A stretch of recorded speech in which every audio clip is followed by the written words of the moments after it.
Hello मेरे प्यारे बच्चों, क्या हाल चाल? बढ़िया साहब। तो कैसे हो मेरे बब्बर शेर और शेरनियों? उम्मीद है आप सभी अच्छे होंगे और आपकी तैयारी भी बेहतर चल रही होगी। प्यारे बच्चों, आप सभी के बहुत ज्यादा डिमांड थी कि सर सिंथेसिस करवा दीजिए, सिंथेसिस ऑफ सेंटेंस। तो आप सभी के कहने पर आज हम सिंथेसिस को समझने वाले हैं।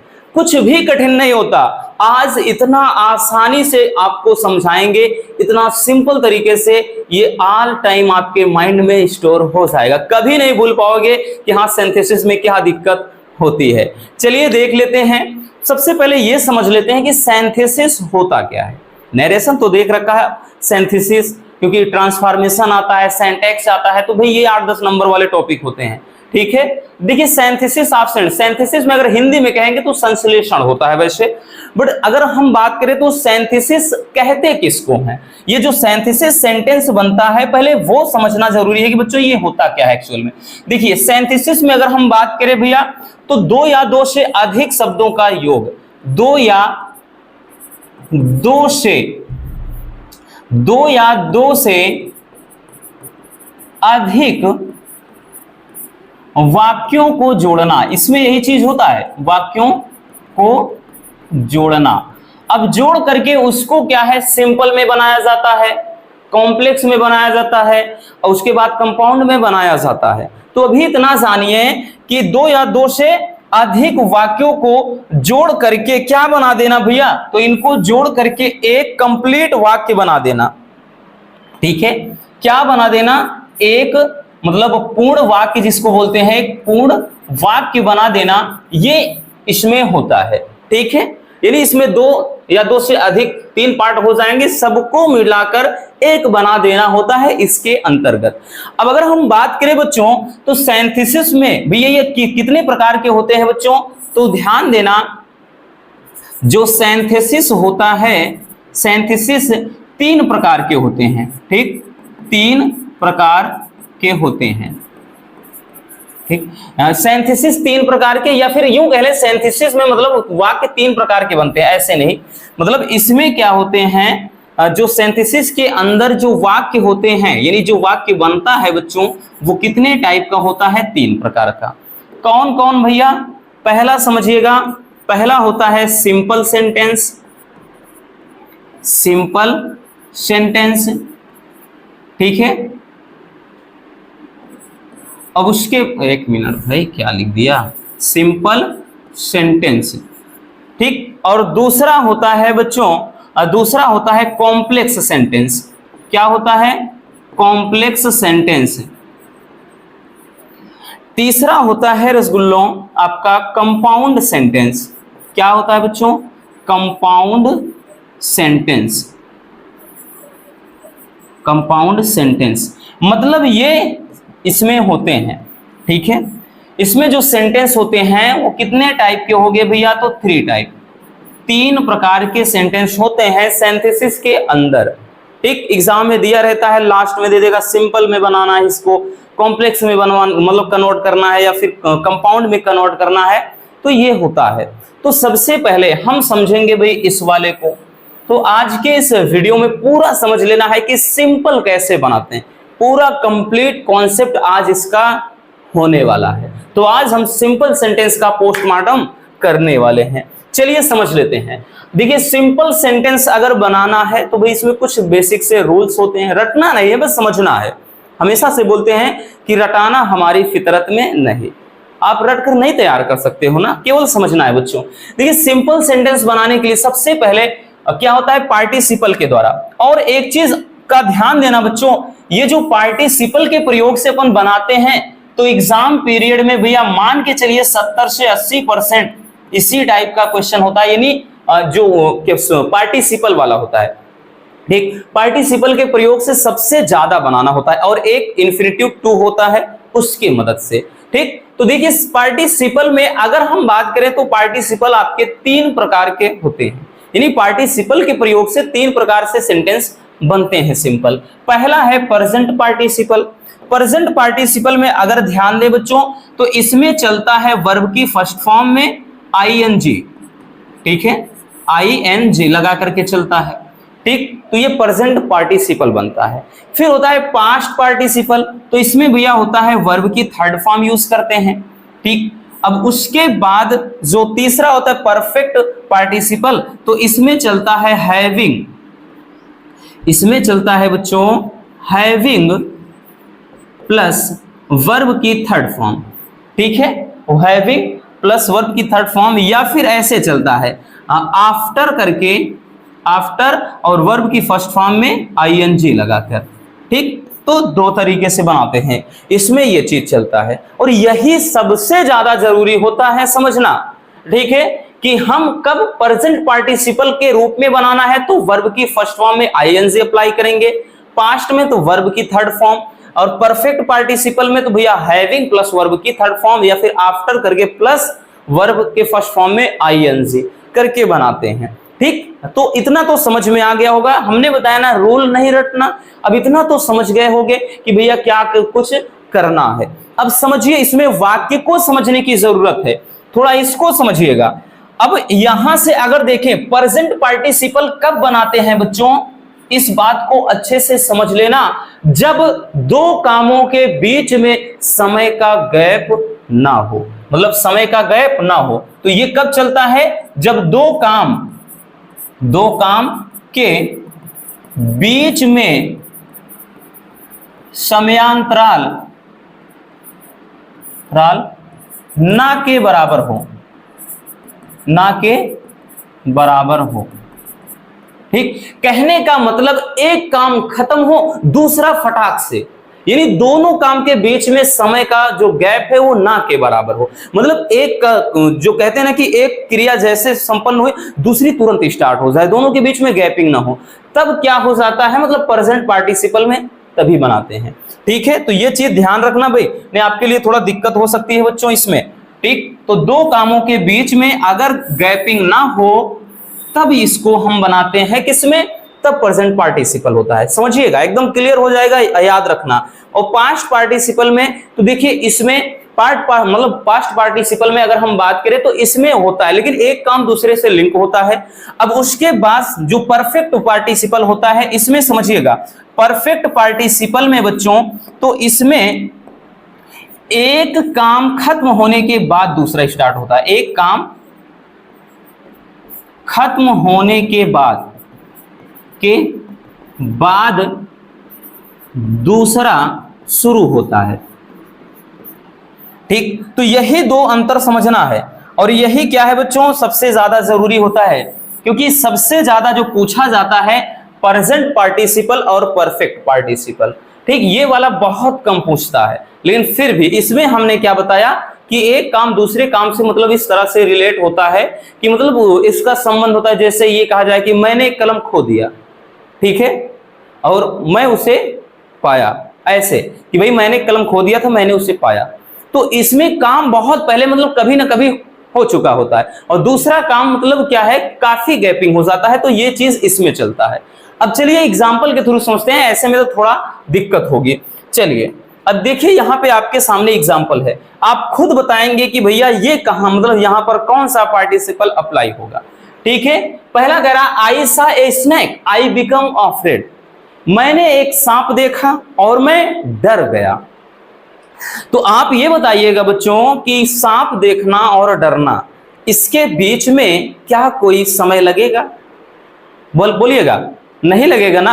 अब ऐसा तो है नहीं कि आज आप सांप देखे, कल गए घर पे खाना खाया, फिर उसके बाद सो गए, फिर उठे, फिर उसके बाद डर गए, अरे मैया ये क्या देख लियो, ऐसा तो होगा नहीं। तो यानी इनमें क्या हो जाएगा भैया, इसमें देखिए डरना और सांप देखना दोनों में ना के बराबर समय है, क्योंकि आप जैसे मान लेते रास्ते से जा रहे हैं, आप सांप देखे और तुरंत डर जाओगे, है ना। आपके सामने से सांप गुजर गया या अचानक से पैर पड़ गया या अचानक से ऐसे सामने आ गया तो आप तुरंत डर जाओगे, वो डर तुरंत निकलेगा, है ना, हड़बड़ाहट के साथ। ऐसा नहीं है कि आप सांप देखोगे घर जाओगे रास्ते में डर जाओगे, अरे मैंने आज सांप देख लिया, नहीं। तो इसका मतलब जब समय के बीच में गैपिंग ना हो तो बनाते किससे हैं, प्रेजेंट पार्टिसिपल से। तो ये क्या हो जाएगा भैया, इसमें क्या हो जाएगा, तो हमने क्या बताया, वर्ब की फर्स्ट फॉर्म प्लस में आईएनजी, तो ये सा है तो इसको हमने बताया भाई सी बना लेंगे, इसमें आईएनजी, सीइंग ए स्नेक, एक सांप को देख करके, ठीक है, उसके बाद कॉमा करके आई बिकम अफ्रेड, बस हो गया भैया, सांप को देख करके मैं क्या हो गया, भयभीत हो गया या मैं डर गया। ठीक, तो है कुछ कठिन, कुछ भी नहीं है ना, एकदम सिंपल है कि भाई सांप को देख करके मैं भयभीत हो गया। तो सांप को देखना और भयभीत होना यानी डरना, दोनों के बीच में समय नहीं है, समझो।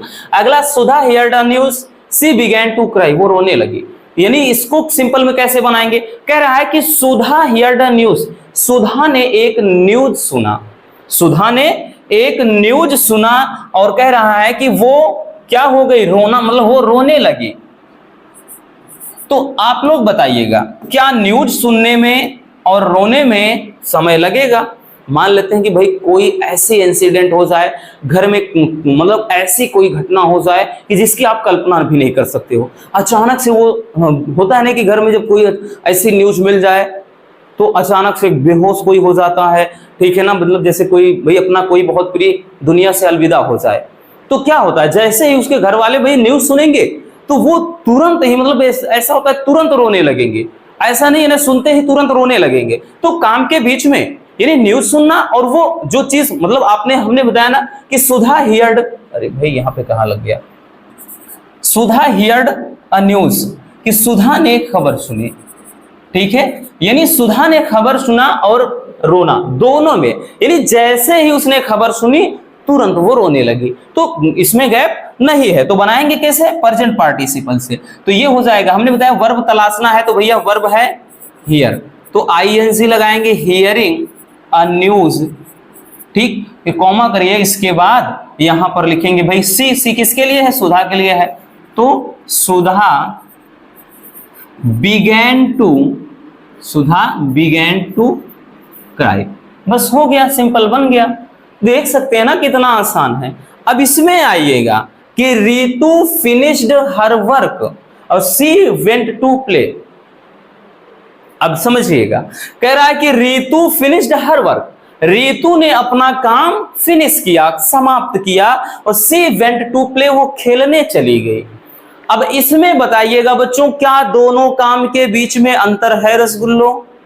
बिल्कुल है बच्चों, क्योंकि उसने अपना काम समाप्त किया पहले, फिर वो खेलने गई। अब ऐसा है नहीं तो काम करते करते अपना खेल खेल रही है, नहीं, एक काम खत्म हुआ, बताया था भी, क्या बताया कि जब एक काम खत्म होने के बाद दूसरा शुरू हो जाए तो परफेक्ट पार्टिसिपल होता है। ऐसे केसेस में हैविंग प्लस वर्ब की थर्ड फॉर्म करेंगे या फिर आफ्टर करके वर्ब में फर्स्ट फॉर्म करके आईएनजी बनाएंगे। तो आसान लग रहा ना बच्चों? अब तो आप समझ जाएंगे एग्जाम में क्या करना है। तो यहां पर क्या हो जाएगा भैया, देखिए रितु फिनिश्ड हर वर्क, एक काम खत्म होगा, पहले वो अपना काम निपटाएगी, है ना, जो कुछ भी होगा घर का चूल्हा चौका कुछ भी है उसका कुछ काम है अपना निपटाएगी, तब वो खेलने के लिए जा रही है।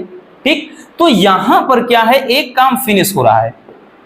तो ऐसे केसेस में हमने बताया कि आप हैविंग से, हैविंग फिर वर्ब की फर्स्ट थर्ड फॉर्म ये तो रहेगा ही, having finished her work, having finished her work comma करके आप ये तब आप आएंगे। सी किसके लिए है, रितु के लिए है, तो भैया रितु, एक minute, having finished her work Ritu, यहां ठीक, रितु क्या हो जाएगा, वेंट टू प्ले, रितु खेलने गई, तो ये चीज हो जाएगा। अथवा करके हमने बताया ना, इसको दो तरीके से बना सकते हैं, तो वो भी आपको बता देते हैं। मान लेते हैं ये दिमाग से निकल गया, ठीक, तो having finished her work Ritu went to play. या फिर हमने क्या बताया, किससे बनाएंगे, या फिर हमने बताया बच्चों आफ्टर करके प्लस वर्ब के फर्स्ट फॉर्म में आईएनजी, तो ऐसे भी बना सकते हैं कि आफ्टर, फिर हमने बताया अब की बार जब करेंगे तो ये वर्ब की फर्स्ट फॉर्म लगाएंगे, after finishing her work, after finishing her work, फिर कॉमा करके रितु वेंट टू प्ले, कि रितु खेलने के लिए गई। तो है ना मजेदार, सिंपल है बच्चों। तो ये चीज आपको करना है बच्चों, बड़ा ही आसान होता है, ठीक, दिक्कत नहीं बच्चों। फिर से एक एग्जांपल, मतलब आगे के एग्जांपल को हम देख लेते हैं। कह रहा है कि the workers finished their work, जो वर्कर्स हैं, मजदूर लोग हैं, उन्होंने अपने काम को अंजाम दिया, यानी काम खत्म किया। दे वेंट टू, मतलब होम, वे घर के लिए रवाना हो गए, ठीक, वो घर गए। तो ऐसे केसेस में आप खुद समझ सकते हैं क्या करना है भाई। पहले उन्होंने अपना काम समाप्त किया, ऐसा तो है नहीं कि काम बीच में छोड़कर भागे। जब एक काम खत्म हो उसके बाद दूसरा स्टार्ट हो, पहले उन्होंने काम निपटाया, फिर दूसरा काम क्या है, घर जाना। तो यहाँ पे दो कामों के बीच में अंतर बहुत ज्यादा है। तो हैविंग से बनाएंगे, तो क्या बनाएंगे बच्चों, ये हो जाएगा भैया हैविंग, हमने बताया कि ये वर्ब की third form, having finished their work, having finished their work, यानी अपने काम को समाप्त करने के बाद they went to home. They कब, किसके लिए है, वर्कर्स के लिए। तो भैया यहां पे द वर्कर्स लगा देंगे, ठीक, the workers went to home, ठीक, कितना आसान है। अब तो समझ में आ गया कि प्रेजेंट पार्टिसिपल और परफेक्ट में क्या अंतर है। प्रेजेंट में दो कामों के बीच में समय ना के बराबर होता है, बट परफेक्ट में एक काम खत्म होने के बाद दूसरा स्टार्ट होता है, ठीक। अब ये वाला आ गया आपका पास्ट वाला। पास्ट वाले में देखिए किस टाइप का होता है, जैसे आई फाउंड माई पेन, मतलब माई बाइक, मैंने अपनी बाइक पाई। द बाइक वाज स्टोलन, ये बाइक चोरी हो गई थी। तो मतलब इसमें क्या है, बहुत समय की बात हो सकती है। हमने बताया ना, एक चीज दूसरे से डायरेक्ट कनेक्ट है, यानी उन्होंने क्या किया भाई, मैंने अपनी बाइक पाई और ये जो बाइक थी वो चोरी हो गई थी। तो मतलब अब की बार ऐसा नहीं है कि दोनों क्रियाओं, दोनों एक्टिविटीज के अंदर मतलब इतना अंतर हो, इतना नहीं, इसमें बहुत ज्यादा अंतर हो जाता है। तो भैया क्या हो जाएगा, आई फाउंड माई बाइक कह रहा है, द बाइक वाज स्टोलन, तो इसको कैसे बनाते हैं कि आई फाउंड। अब यहां पे ध्यान देना बच्चों, आई फाउंड माई, अब देखिए बाइक कह रहा है कि पाई, और इस बाइक के बारे में इसमें दूसरे वाले में बताया कुछ जाए, यानी इसमें क्या होता है बच्चों, पास्ट परफेक्ट मतलब पास्ट पार्टिसिपल में इसमें जो मेन आपका होता है, एक ऑब्जेक्ट वगैरह, इसी के बारे में इसमें कुछ एक्सप्लेन किया जाता है। कह रहा है कि मैंने बाइक पाई, अब इस बाइक के बारे में इसमें बताया जाएगा, बाइक क्या थी, चोरी हो गई थी। तो यहां पर माई करके डायरेक्टली ये फिर लगाएंगे भैया कि स्टोलन बाइक। तो इसका अर्थ हुआ कि मैंने अपनी चोरी हुई मतलब चुराई गई बाइक को पाई, ठीक है, अर्थात मैंने अपनी चुराई हुई बाइक को क्या किया, प्राप्त किया। तो यही चीज होता है, समझ में आ गया इसमें कैसे करना है। जैसे यहां पे है कि बिरजू रिसीव्ड द फैन, अब इसमें ऑब्जेक्ट हो गया फैन, अब इस फैन के बारे में इसमें कुछ बताया जाएगा, ध्यान देना, तब आप बताते हैं इसको इस तरह से। तो यहां पे Birju received the fan, Birju ने एक फैन, एक पंखा मतलब पाया, और द फैन वाज रिपेयर्ड, यानी जो फैन था वो रिपेयर्ड था। तो क्या बनाएंगे बच्चों, अब तो समझ में आ गया होगा भैया कि कैसे करना है। बिरजू रिसीव्ड, अब इस द फैन कह रहा है, फैन के बारे में इधर क्या है, फैन रिपेयर्ड था, ठीक है, रिसीव्ड द रिपेयर्ड फैन, बस हो गया भैया कि बिरजू ने क्या किया, रिपेयर्ड पंखा प्राप्त किया, ठीक है। तो ये हो जाएगा, आई बात समझ में। तो भाई यहां तक दिक्कत नहीं होनी चाहिए। ये तो खेल रहा सिंपल, मतलब क्या कहते हैं, present participle, past participle, perfect participle. अब चलते हैं इन्फिनिटिव टू की मदद से बनाना। इन्फिनिटिव टू के द्वारा कैसे बनाते हैं समझिएगा। देखिए इन्फिनिटिव टू के प्रयोग से इसमें होता क्या बच्चों कि इन्फिनिटिव टू का प्रयोग V1 यानी वर्ब की फर्स्ट फॉर्म से, ठीक है, और +2 के रूप में होता है। जैसे समझिएगा कि सी लाफ्ड एट मी, ठीक है, इसमें उद्देश्य की बात थोड़ा की जाती है। She laughed at me, she wanted it, वह ये चाहती थी। कह रहा कि उसने मुझ पर हंसा, वह ये चाहती थी। क्या चाहती थी, हंसना। तो इसका अर्थ आप एक एक्सप्लेन करेंगे, एक मतलब कंबाइंड सेंटेंस में बनाएंगे तो क्या कहेंगे कि वो मुझ पर हंसना चाहती थी। आसान है ना। तो इसमें यही चीज होता है, पर्पस यानी उद्देश्य की बात की जाती है। भाई उसने मुझ पर हंसा, उसका उद्देश्य क्या था, वो हंसना चाहती थी। उसका यही पर्पस था। तो ऐसे केसेस में कैसे बनाते हैं बच्चों, तो ऐसे केसेस में आप पीछे वाला देखिए, मेन देखा जाता है भैया, मेन वाला पॉइंट कि वो चाहती थी, ठीक है। तो सी वांटेड, वो चाहती थी, ठीक है। इट किसके बारे में, तो या बोल रहा है कि भैया वो चाहती थी, क्या चाहती थी, हंसना। तो सी वांटेड टू लाफ, ठीक है, she wanted to laugh at me, ठीक, इस तरह से बनाते हैं। अब इसमें ध्यान देना, आ गया ना, यही तो आ गया भैया, यही तो आ गया, आपको दिख रहा होगा ना कि वर्ब मतलब टू प्लस वर्ब की फर्स्ट फॉर्म, ठीक। तो यही चीज तो है, वर्ब की फर्स्ट फॉर्म प्लस टू है। तो सी वांटेड, वो चाहती थी, टू लाफ, हंसना, एट मी यानी मुझ पर। तो इसका उद्देश्य ये है, तो आप इसको कंबाइंड करेंगे यानी सिंपल सेंटेंस में कन्वर्ट करेंगे, तो she wanted to laugh at me, आप खुद बना सकते हैं ऐसे। अब अगला देखिएगा बच्चों कि Mahesh beat his brother, Mahesh ने अपने भाई को पीटा, ही वांटेड इट, वो ये चाहता था, क्या चाहता था, पीटना, यानी उसका उद्देश्य क्या था, पीटना चाहता था, ठीक है। तो यहां पर क्या हो जाएगा, पहले आप ही वांटेड लिखेंगे, यानी ही किसके लिए है, तो महेश के लिए, ये समझिएगा, ठीक, क्योंकि महेश है तो आप देखिए 2 बार आया था भाई, दोनों बार नाम लिख नहीं सकते, इसलिए ऐसा करते हैं। तो आपका मेन वर्ब मतलब मेन सब्जेक्ट क्या है, महेश ही है। महेश फिर वांटेड, महेश वांटेड चाहता था, क्या करना भैया, बीट यानी पीटना, तो टू बीट हिज ब्रदर, कि महेश अपने भाई को क्या करना चाहता था, पीटना चाहता था। तो इसमें भी अगर आप नोटिस करें बच्चों, तो क्या आ गया, तो यहाँ पे टू प्लस वर्ब की फर्स्ट फॉर्म, ठीक। तो इसमें मतलब पर्पस होता है, एक उद्देश्य होता है इस तरह के इन्फिनिटिव टू में। तो इन्फिनिटिव टू की मदद से ऐसा बनाया जाता है, ठीक है। चलिए अब क्या करते हैं, अगला है कि using a noun or a phrase in apposition, मतलब देखिए इसमें नाउन के प्रयोग से ये फ्रेज की मदद से बनाया जाता है। इसमें देखिए समझिए, इसमें होता क्या है बच्चों, ये ध्यान दीजिए, इसमें क्या होता है कि नाउन की मदद से ये बनाते हैं, मतलब किसी व्यक्ति के बारे में, मतलब किसी व्यक्ति के बारे में उसका प्रोफेशन बताया जा सकता है, या फिर मतलब उसने क्या काम किया, तो ऐसे ऐसे 2 से 3 सेंटेंस में होता है, उनको मिलाकर एक करना होता है। जैसे एग्जांपल समझिएगा, ठीक, क्योंकि मेन इसमें एग्जांपल ही होता है, कोई रूल रटना वरना नहीं है।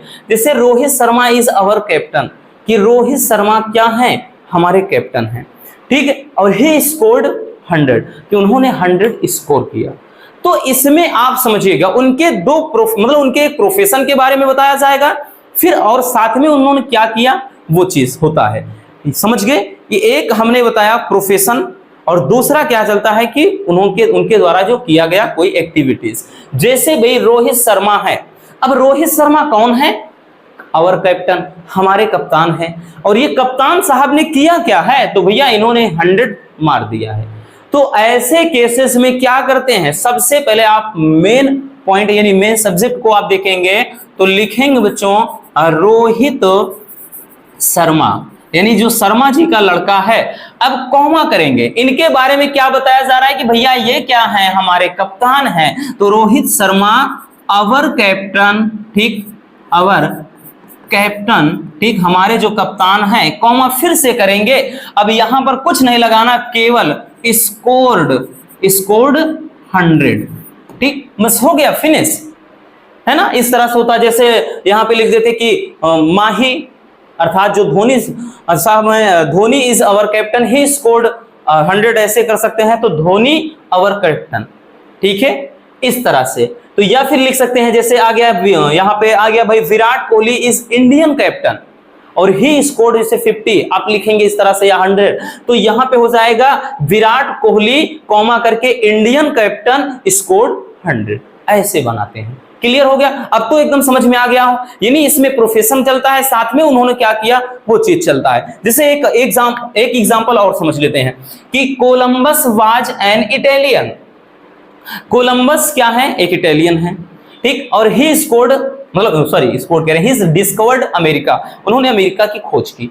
अब देखिएगा इनके बारे में क्या कुछ बताया जा रहा है वो समझिए।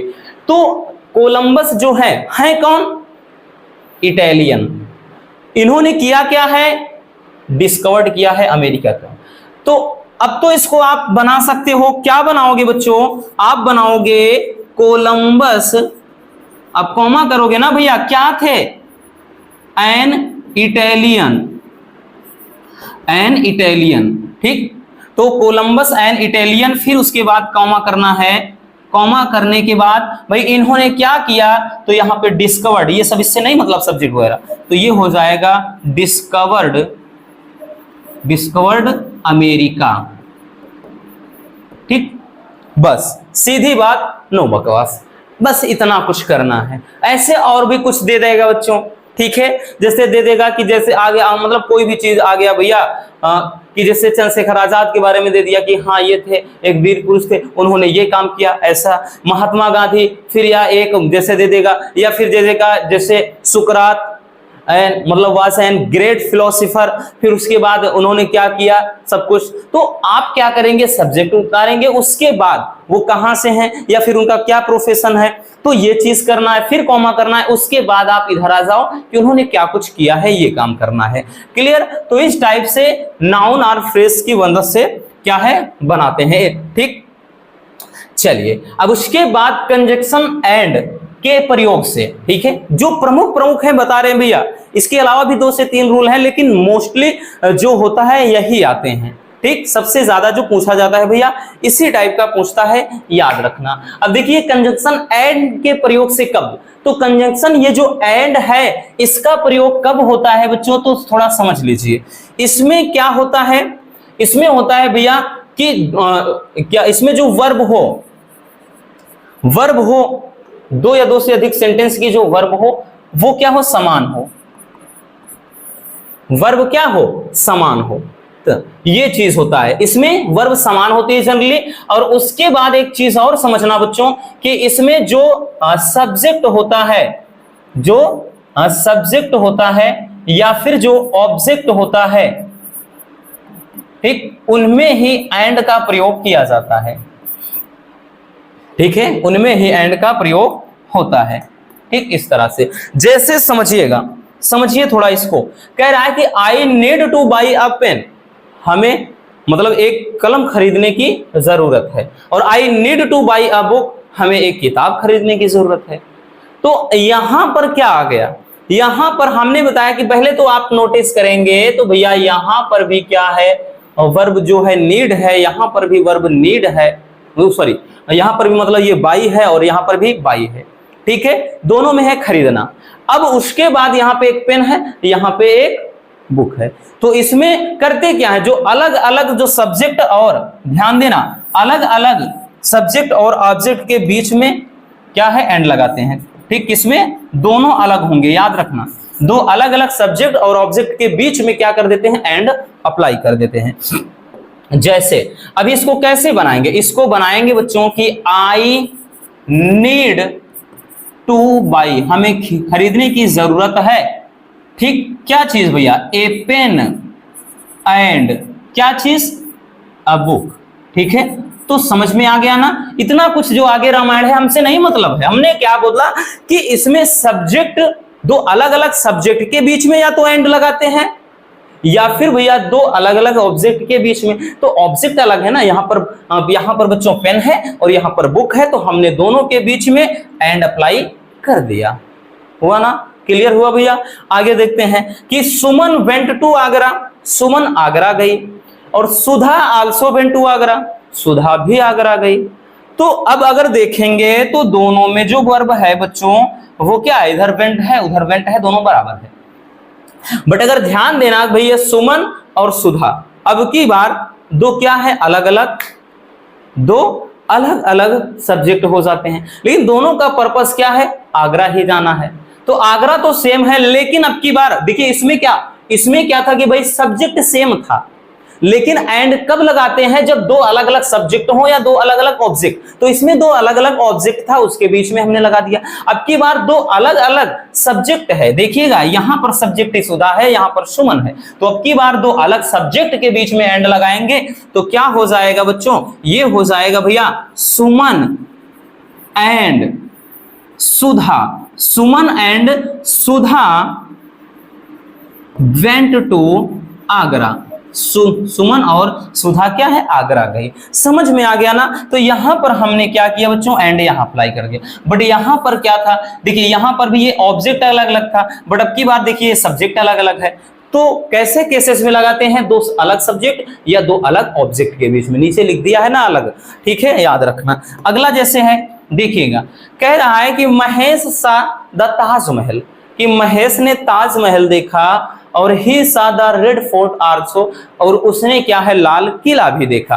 तो महेश ने क्या किया भैया, एक तो ताजमहल देख लिया और दूसरा किला, ठीक। तो यहां पर सब्जेक्ट सेम है, लेकिन अब की बार ऑब्जेक्ट अलग है, ताजमहल और क्या करना भैया, ये रेड फोर्ट, ठीक है। रेड फोर्ट बोले तो लाल किला भी देख लिया उन्होंने, ठीक।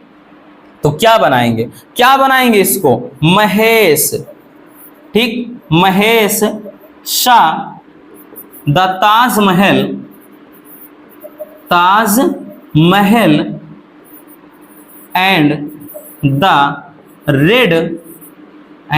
रेड फोर्ट, रेड फोर्ट, और ठीक, क्योंकि अब की बार देखिए एंड कहां लगा है, एंड कहां लगा है भैया, तो यहां, यानी दो अलग अलग ऑब्जेक्ट के बीच में। तो ये होता है, या तो दो अलग सब्जेक्ट या तो दो अलग ऑब्जेक्ट के बीच में एंड अप्लाई होता है। तो एंड वाला भी काफी ज्यादा पूछा जाता है। अब नेक्स्ट टू के मदद से, टू के मदद से क्या बना, मतलब किस तरह से बनाते हैं, तो टू के मदद से इसमें भी ध्यान देना भैया कि उसमें इसमें भी चलता क्या है, तो इसमें भी उद्देश्य चलता है, तो इसमें भी वही चीज होता है कि लक्ष्य की बात होती है, ठीक। जैसे है कि ही इज वेरी फेट, तो सबसे ज्यादा एक चीज और ध्यान देना, यही आपके बोर्ड एग्जाम में सबसे ज्यादा पूछा जाता है, तो भैया मोस्ट इंपोर्टेंट है बच्चों, फिर से बता देते हैं, ठीक है। ये वाला कुछ ज्यादा ही पूछता है। जैसे ही इज वेरी फैट, वो बहुत मोटा है, और he can not run fast, तो भैया देखिए उसका उद्देश्य तो तेजी भागना है, बट क्या है, वो तो मोटा है। तो ऐसे केसेस में टू का प्रयोग किया जाता है। तो ये हो जाएगा जैसे ही इज, ये वेरी के स्थान पे, यहां पे ध्यान देना जो कुछ भी रहेगा, यानी ये आपका इसके आगे टू अप्लाई करेंगे, तो he is too fat, too fat, उसके बाद यहां पर ध्यान देना, इससे नहीं मतलब होता है, इधर लगाकर टू लगा करके टू रन फास्ट, ठीक। मतलब इसमें इस तरह से चलता है, ऐसे टू टू करके यहां पे भी एक टू लग जाएगा, ठीक, यानी इधर वाले वर्ब के पहले। तो यही चीज है, इसका अर्थ हुआ कि he is too fat to run fast, यानी वो क्या है, मतलब too fat to run fast, यानी दौड़ने के लिए अत्यधिक मोटा है। कहने का मतलब यह है कि भाई इतना मोटा है कि दौड़ नहीं सकता। जैसे अगला है कि he is very weak in study, वो पढ़ने में बहुत ही कमजोर है। He can not pass the exam, वो एग्जाम पास नहीं कर सकता। तो सिंपल कैसे बनाएंगे, आप खुद अब बनाइएगा भैया। तो ही इज, हमने बताया इससे नहीं मतलब टू वीक, ठीक, इन स्टडी, इन स्टडी, उसके बाद इधर से नहीं मतलब हमने बताया आप टू लगाइए, to pass the exam, to pass the exam, ठीक है। बस हो गया भैया कि he is too weak in study to pass the exam, ठीक, इस तरह से बनता है। नेक्स्ट है जैसे सी इज वेरी पुअर, वो बहुत ही गरीब है, और she can not buy a scooty, वो स्कूटी एक मतलब नहीं खरीद सकती, ठीक है। तो कैसे बनाएंगे बच्चों, तो हो जाएगा भैया सी इज, हमने बताया ना यहां पर टू अप्लाई करेंगे, टू पुअर, ठीक, सी इज टू पुअर। अब इसके बाद इधर से नहीं मतलब आप टू लगाएंगे ये वाला, ठीक, टू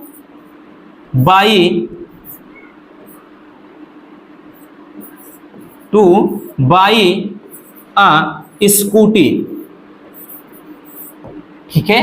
तो इस तरीके से तो आप देख सकते हैं कितना सिंपल है। ये कुछ आपके प्रमुख वाले रूल्स हैं जिनकी मदद से सिंपल सेंटेंस बनते हैं, ठीक। अब अधिकांशतः बच्चों आपको पूरे मतलब एग्जांपल आप खुद अब सॉल्व करने बैठिएगा। आप प्रीवियस ईयर के क्वेश्चन पेपर को जो सिंपल वाला पूछा हो तो जनरली आपको इसी टाइप के मिलेंगे, ठीक है, और आप निपटा दोगे। इसके बाद हम देखेंगे कॉम्प्लेक्स सेंटेंस और कंबाइंड सेंटेंस, ठीक है, मतलब सॉरी कंपाउंड सेंटेंस। अब ठीक, चलिए इसको भाई स्क्रीनशॉट करते चलिए, एक बार कर लीजिए, ठीक है। ये चीज हो गया, करते चलिए फटाफट स्क्रीनशॉट, ठीक है ना, ताकि क्लियर रहे सब कुछ भाई, एक बार अच्छे से आप खुद देख सकें अगर दिक्कत हो। ठीक, चलिए करते चलिएगा। ये आपका हो जाएगा, उसके बाद ये रहा, फिर ये हो जाएगा।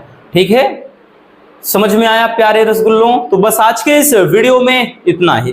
उम्मीद है ये टॉपिक आपको अच्छे से समझ में आ गया होगा। मिलते हैं किसी और ऐसे शानदार टॉपिक के साथ। अगर वीडियो पसंद आई हो तो भाई प्यार से एक लाइक जरूर कर देना, और नए हैं तो चैनल को सब्सक्राइब जरूर कर लीजिए। Love you, bye bye, take care. और हाँ, एक प्यारा सा कमेंट बॉक्स में छोड़ दीजिएगा।